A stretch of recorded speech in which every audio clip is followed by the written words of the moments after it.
ये आज यहाँ पे चौधरी चरण सिंह हरियाणा एग्रीकल्चर यूनिवर्सिटी का जो कैंपस है बावल में, उसमें जो हमारा देश में कार्यक्रम चला हुआ है विकसित कृषि संकल्प अभियान, जो 29 मई से शुरू हुआ 12 जून तक चल रहा है।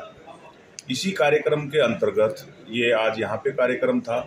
इसी तरीके के कार्यक्रम पूरे देश के 700 दिनों से ज़्यादा में हमेशा डेली 3 जगह पे कार्यक्रम हो रहे हैं। और देश के वैज्ञानिकों की, जिसमें भारतीय कृषि अनुसंधान परिषद के जो संस्थान हैं, कृषि विश्वविद्यालय हैं, कृषि विज्ञान केंद्र हैं, और जो स्टेट गवर्नमेंट के ऑफिसर्स हैं एग्रीकल्चर के, ये सारे मिलके और हर जगह पे जाके और किसानों के साथ में संवाद कर रहे हैं। और इस कार्यक्रम का उद्देश्य है वो ये है कि जो ज्ञान का अभाव है, नीचे जो टेक्नोलॉजीज हमारे पास में है लेकिन किसान तक पहुंच नहीं रही है, उनका ज्ञान नहीं पहुंच रहा है, तो किसान के साथ सीधा संवाद करके और वो ज्ञान पहुंचाया जाए। और इसमें हमारा खरीफ का जो ये सीज़न शुरू हो रहा है, इसकी तकनीकों के बारे में उनको बताना। दूसरा, सरकार की बहुत सारी योजनाएं हैं जिनका बहुत सारे किसान लाभ नहीं उठा पाते क्योंकि ज्ञान का अभाव होता है, तो उनके बारे में बताना, उनको जागरूक करना। तीसरी चीज़ है कि जिस तरीके की खेती की समस्याएं बढ़ती जा रही है,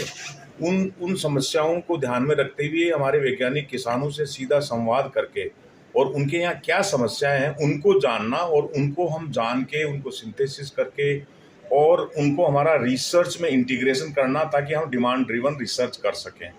क्योंकि जो भी हमारे चैलेंजेस आ रहे हैं, चाहे क्लाइमेट चेंज का हो, चाहे पानी का हो, चाहे सॉइल हेल्थ का हो, चाहे दूसरे और समस्याएं हैं, उन समस्याओं को जब तक किसान से नहीं जानेंगे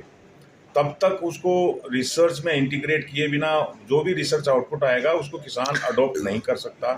तो इसलिए जो है डिमांड ड्रिवन रिसर्च के ऊपर एक फोकस है पूरे देश में। डिमांड साइड क्या है रिसर्च के लिए, वो हम पता करने की कोशिश कर रहे हैं। एक ये भी है कि भारत सरकार ने, माननीय प्रधानमंत्री जी ने 2014 से जब सॉइल हेल्थ कार्ड का एक प्रोग्राम शुरू किया था, तो सॉइल हेल्थ कार्ड तो बन गए, लेकिन उनका उपयोग कितना हो रहा है, कैसे हो रहा है, तो उसके बारे में किसानों को जागरूक करना कि भाई आपकी मिट्टी की जो जांच हुई है, आपके पास सॉइल हेल्थ कार्ड है, उनको ध्यान में रखते हुए आप कितना उर्वरक डालें, कहाँ डालें, वो सारी बातें हैं। इसके अलावा एक जो सरकार की बहुत सारी दूसरी नई तकनीकियाँ, योजनाएं चल रही है, जैविक कृषि की है, नेचुरल फार्मिंग की है, तो उसका व्यवहारिक तौर पे कहाँ हो सकती है, किस परिस्थिति में हो सकती है, किस फसल में हो सकती है, क्योंकि हर